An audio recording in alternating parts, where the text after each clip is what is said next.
너네 조선시대 왕 중에서 누가 제일 머리 좋고 성격 좋아 보여? 100이면 90은 정조라고 할걸? 근데 그거 알아? 우리가 역사책에서 배운 그 인자한 미소 뒤에 24년 동안이나 갈아온 서슬퍼런 복수의 칼날이 숨겨져 있었다는 거. 오늘 이야기는 드라마보다 더 드라마 같고 펜트하우스보다 더 매운맛인 한 남자의 인생 역전극이야.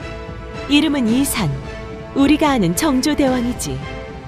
너네라면 상상이나 가. 11살 초딩 나이에 아빠가 좁디 좁은 뒤주에 갇혀서 8일 동안 울부짖다가 굶어 죽는 걸 생중계로 본 기분을. 그 비명소리가 멈추던 날 소년 이산의 세상도 멈췄어. 하지만 그건 끝이 아니라 시작이었지. 24년 뒤 그 소년이 왕이 되던 날 조선 팔도가 벌벌 떨었던 그 한마디. 오늘 그 소름 돋는 복수극의 서막을 제대로 탈탈 털어줄게. 자, 침 삼키고 따라와. 자, 시계 바늘을 1762년으로 돌려보자. 조선 왕실 역사상 가장 끔찍한 사건, 이모화변이야. 할아버지 영조가 아빠 사도세자를 뒤주에 가두라고 명령해. 말이 돼? 친아빠가 아들을 굶겨 죽이겠다고 선언한 거야. 이때 11살이었던 새손 이사는 할아버지 바지가랑이를 붙잡고 울면서 빌었어. 제발 아바바마를 살려달라고. 근데 영조는 냉정했지. 결국 뜨거운 여름날 사도세자는 안에서 8일간 사투를 벌이다 숨을 거둬. 너네 뒤주 크게 알지? 사람 한 명 겨우 들어가는 그 어두운 통 안에서 아빠가 죽어가는 걸 본 거야. 그날 이후 이산의 일기장엔 뭐가 적혔을까? 아마 슬픔보다는 공포, 그리고 살아야겠다는 본능이었을 거야. 왜냐고 아빠를 죽인 세력들이 이제는 그 아들인 이산까지 죽이려고 눈을 부라리고 있었거든. 이때부터 이산의 인생은 24시간 서바이벌 게임이 된 거야. 아빠가 죽고 나서 왕이 되기까지 무려 14년. 이 시간 동안 이산은 잠을 제대로 잔 적이 없어. 자다가도 지붕 위에서 자객이 내려오고 음식엔 독이 섞여 있고. 이건 뭐 조선판 오징어 게임이지. 노론 벽파라고 들어봤지. 죽이는데 앞장섰던 세력들이야. 얘네 입장에선 이산이 왕이 되면 자기들은 다 죽은 목숨이잖아. 그래서 수단과 방법을 가리지 않고 이산을 제거하려 들어. 이때 이산이 선택한 생존 전략이 뭔지 알아? 바로 독서였어. 밤마다 자객이 올까봐 무서워서 잠을 못 자니까 밤새 불을 켜놓고 책을 읽은 거야. 공부가 좋아서가 아니라 살려고 읽은 거지. 책만 읽었냐고? 아니, 활쏘기 실력도 만렙을 찍어버려. 신발 쏘면 49발을 명중시키는 신궁이었대. 한 발은 왜 안 맞췄냐고. 자만하지 않으려고 일부러 빗 맞췄다는 썰이 있을 정도야. 적들은 멍청한 줄 알았는데 사실 이산은 밤마다 칼을 갈고 지식을 쌓으며 괴물이 되어가고 있었던 거지. 드디어 1776년 할아버지 영조가 죽고 이산이 왕위에 올라 대신들은 속으로 생각했지. 에이, 그래도 효자로 소문났으니까 우리를 용서해주겠지? 그런데 즉위식 날 옥자에 앉은 정조가 대신들을 쫙 훑어보더니 입을 열어. 그리고 역사에 남을 그 한마디를 던지지. 과인은 사도세자의 아들이다. 순간 궁궐 전체에 정적이 흘렀어. 이건 단순한 자기소개가 아니야. 너네가 죽인 내 아빠, 내가 그 아들이고 이제 내가 왕이다. 복수 시작한다는 선전포고였거든. 벌벌 떠는 대신들의 얼굴을 보며 정조는 무슨 생각을 했을까? 아마 24년 전 뒤주 속의 비명소리를 떠올렸을 거야. 자, 이제 조선 역사상 가장 치밀하고 힙한 복수극이 시작되는 순간이야. 방금 그 소름 돋는 선전포고 들었지? 과인은 사도세자의 아들이다. 이 말 한마디로 조선 팔도를 얼려버린 정조. 근데 여기서 우리가 알던 정조의 이미지가 와장창 깨지는 사건이 발생해. 보통 정조하면 어때? 공부만 하는 범생이, 백성만 생각하는 성군, 매일 눈물 흘리는 효자, 이런 이미지잖아. 근데 실제 정조는 성격이 불같다 못해 활활 타오르는 다혈질 끝판왕이었어. 상상이가? 낮에는 경연장에서 신하들한테 공자왈, 맹자왈, 훈수 두던 왕이 밤이 되면 방 안에 앉아서 신하들 뒷담화를 까고 욕설 섞인 편지를 썼다는 거. 이건 2009년에 뜬금없이 발견된 심한지에게 보낸 비밀 편지 299통 때문에 세상에 다 들통났어. 자, 이제 조선의 츤데레 정조의 진짜 입담을 언박싱 해볼게. 자, 편지 내용 좀 볼까? 정조가 자기 마음에 안 드는 신하들한테 뭐라고 했는지 알아? 어떤 신하가 말도 안 되는 소리를 하니까 편지에다 이렇게 써. 이 사람은 입에서 아직 계젓 비린내가 난다. 아니, 왕이 신하한테 너 입에서 젖비린내 나니까 닥쳐라고 직구를 날린 거야. 그뿐만이 아니야. 좀 멍청해 보이는 신하한테는 호로자식이라는 표현까지 써. 지금 들어도 헉소리 나는데 그 엄격한 유교국가 조선에서 왕이 직접 쓴 말이야. 또 어떤 날은 편지를 써놓고 맨 마지막에 이거 읽고 바로 태워버려라. 안 태우면 너 죽어라고 협박까지 해. 근데 심한지라는 신하가 너무 무서웠는지 아님 나중에 증거로 쓰려고 했는지 이걸 안 태우고 다 모아뒀던 거지. 덕분에 우리는 정조의 찰진 욕설을 200년 뒤에 감상하게 된 거야. 근데 정조가 그냥 성격이 나빠서 욕을 한 걸까? 아니야. 이건 고도의 밀당이었어. 정조는 신하들을 쥐락펴락하는 심리전의 달인이었거든. 편지로 욕을 퍼붓다가도 그 다음 장엔 어제내가 너무 심했지. 미안해서 약 좀 보낸다라면서 귀한 보약을 쓱 보내줘. 병 주고 약 주고의 정석이지. 신하들 입장에선 어땠겠어? 왕이 나한테 직접 욕을 섞은 비밀 편지를 보낸다. 이건 너랑 나랑은 보통 사이가 아니다라는 시그널이기도 했거든. 욕을 먹으면서도 정조의 카리스마에 압도당해서 충성을 맹세하게 만드는 기술. 정조는 이렇게 밤마다 수백 통의 비밀 편지를 쓰며 반대 세력을 하나하나 자기 편으로 포섭하거나 멘탈을 탈탈 털어버렸던 거야. 이게 바로 정조가 24년 동안 그 험난한 궁궐에서 살아남아 자기 정치를 할 수 있었던 진짜 비결이었지.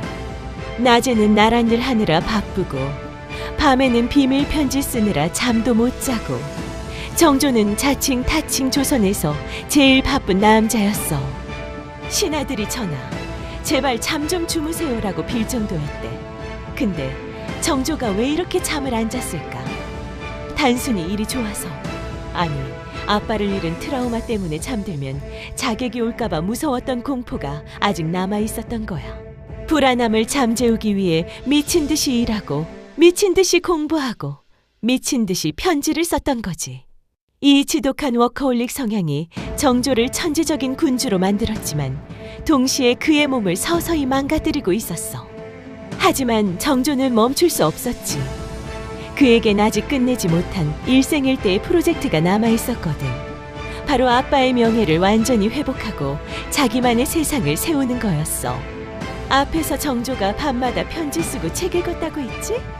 그게 그냥 공부벌레라서 그런 줄 알았어? 아니야. 이건 생존 본능이었어. 1777년 7월의 어느 날 밤 조선 역사를 뒤흔든 역대급 사건이 터져 이름하여 정유역변. 정조가 경희궁 존영각에서 평소처럼 책을 읽고 있었거든. 근데 갑자기 지붕 위에서 사각하는 소리가 들리는 거야. 너네 같으면 어떡하겠어? 도둑인가 싶겠지? 근데 이건 도둑이 아니라 칼을 품고 온 전문 암살자였어.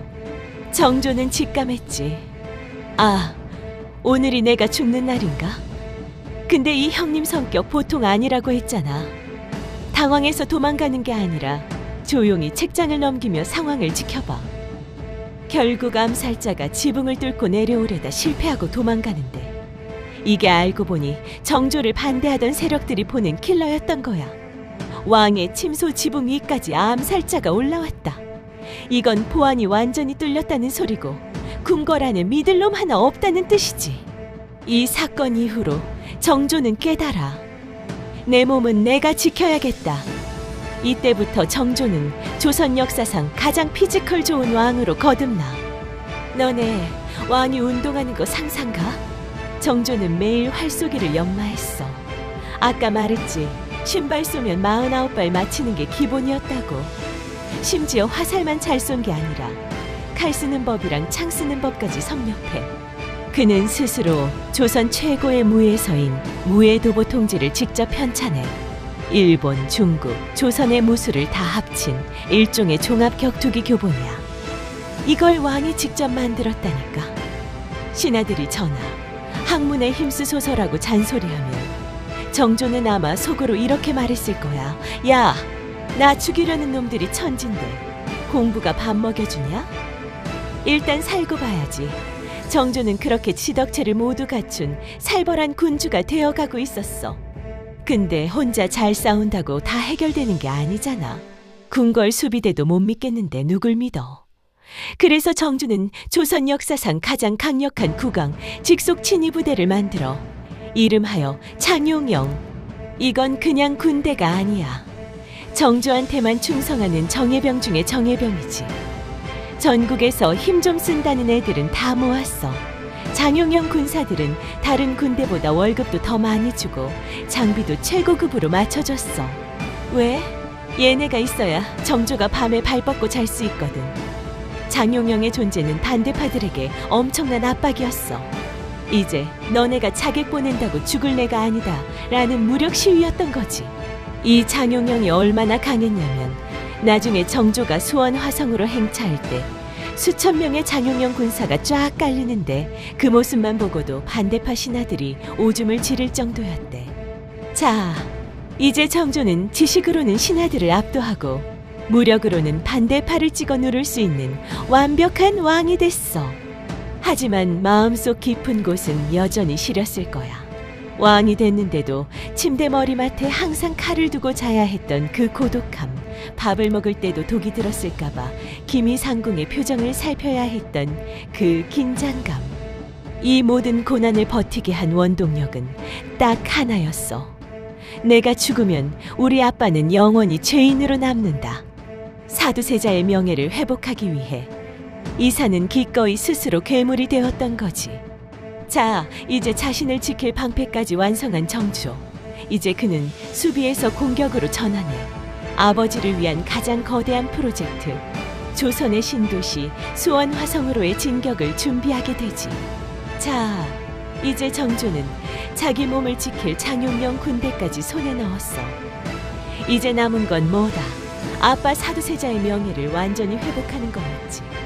정조는 아빠의 묘를 당시 최고의 명당이었던 수원 화산으로 옮기고 그 주변에 조선 역사상 가장 완벽한 신도시를 건설해. 그게 바로 유네스코 세계문화유산 수원 화성이야. 이건 단순한 성 쌓기가 아니야. 정조의 모든 정치력과 과학기술 그리고 경제력이 총동원된 조선판 스마트시티였거든.